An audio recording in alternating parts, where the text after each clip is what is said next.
Las revueltas en Ucrania comienzan el 21 de noviembre del 2013, en el momento que Víktor Yanukovych, presidente ucraniano, decide rechazar un acuerdo de asociación con la Unión Europea para, en cambio, reforzar sus relaciones con Rusia. Esta medida provoca que la oposición a su gobierno convoque una serie de manifestaciones pacíficas en señal de protesta. 3 días más tarde, centenares de ucranianos se dan cita en Kiev para apoyar el acercamiento a la Unión Europea. Sin embargo, el 25 de noviembre comienzan los primeros altercados, cuando un grupo de manifestantes proeuropeos se enfrentan a las fuerzas de autoridad del país. El 1 de diciembre, una multitud de manifestantes decide tomar la Plaza de la Independencia de Kiev, convirtiendo este lugar en el enclave simbólico de las protestas de los ciudadanos hacia el gobierno de Yanukovych. El 8 de diciembre, los manifestantes a favor del acercamiento a Europa toman nombre propio. Decenas de miles de personas protagonizan la llamada Marcha del Millón. Esto hace que las protestas tomen mayor repercusión en el país y entre los ciudadanos. El 22 de diciembre las protestas adquieren un grado de repercusión mucho mayor, ya que la oposición a Yanukovych decide crear la Unión Popular Maidán. Sus exigencias hacia el gobierno son varias. Entre ellas, las más destacables son unas elecciones anticipadas en el país, lo que conlleva la dimisión de Yanukovych y su actual gobierno y una reforma de la Constitución en Ucrania. Entre el 15 y el 22 de enero, ya de 2014, las protestas adquieren una mayor radicalización, ya que varios implicados en las manifestaciones en un primer lugar bloquean el acceso al distrito parlamental. Esto provoca que el actual gobierno tome medidas.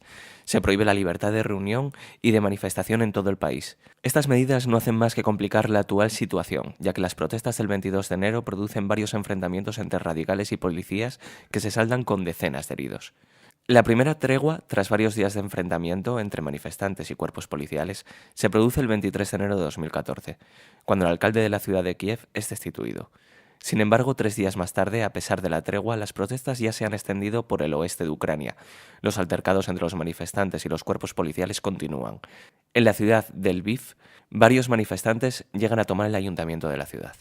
Los enfrentamientos empiezan a cobrarse las primeras víctimas del país, que viven un estado constante de enfrentamiento de ciudadanos contra el gobierno de Yanukovych. Los grupos opositores al gobierno ucraniano alcanzan un nivel operativo que podría considerarse prácticamente de rango militar. Cuentan con enormes recursos financieros, los cuales se especula que podrían estar financiados por otras potencias europeas. El 28 de enero, debido al alcance y las consecuencias que están teniendo las protestas, el gobierno decide derogar las leyes contra los manifestantes y promover una ley de amnistía que entra en vigor el día 17 de ese mismo mes. Esto produce una nueva tregua entre ambas partes. Por otro lado, se produce una nueva dimisión en el gobierno de Yanukovych. El primer ministro del país, Nikolai Azarov, renuncia a su cargo. Sin embargo, el 18 de febrero, apenas 20 días después de la tregua, esta vuelve a romperse. Las consecuencias adquieren una dimensión más grave para el país, ya que en el intento de desalojo por parte de las fuerzas de seguridad del campamento de Maidán, varios manifestantes caen muertos mientras el resto quedan gravemente heridos. Tras el conflicto en el campamento de Maidán, los días posteriores siguen sumando bajas civiles. El 20 de febrero se producen tiroteos entre los manifestantes y la policía, y varios francotiradores matan a decenas de manifestantes en una nueva revuelta. Por otro lado, los manifestantes interceptan a tropas que son enviadas a Kiev. Durante estos días los conflictos llegan a alcanzar unas dimensiones de guerra civil. Debido a los incidentes, Yanukovych es relevado de su cargo y entra en vigor la Constitución del año 2004, además de aprobarse varias medidas a favor de los manifestantes del país y liberar a Timoshenko, líder de la oposición que había sido encarcelada por corrupción. Estas medidas provocan que varios miembros del partido Yanukovych y fuerzas policiales decidan abandonar el país por temor a represalias. El último incidente se produce cuando Yanukovych, ya fuera de Ucrania, decide denunciar el golpe de Estado y varios manifestantes asaltan su mansión, donde encuentran documentación del expresidente flotando en un estanque privado.